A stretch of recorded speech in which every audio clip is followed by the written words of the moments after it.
নেত্রকোনা উপজেলা নির্বাচনে সব দলের সমর্থিত প্রার্থী থাকায় রাস্তাঘাট আর রেস্তোরাঁয় চলছে নির্বাচনী হাওয়া আর আলোচনার ঝড়। দিনরাত মাইকিংয়ে চলছে প্রচারণা। পোস্টার আর ব্যানারে ছেয়ে গেছে গ্রামগঞ্জ, হাট বাজার থেকে শহর পর্যন্ত। আমরা দেশের উন্নয়নমূলক কাজ করতে পারে সেই মানুষকে আমরা ভোট দেব।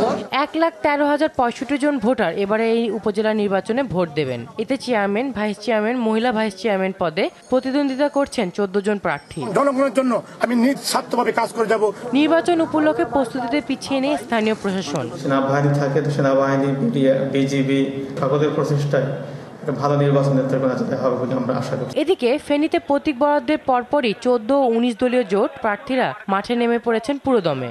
ইনশাআল্লাহ ফেনী সার্বিক উন্নয়নে আমরা অগ্রণী ভূমিকা রাখব।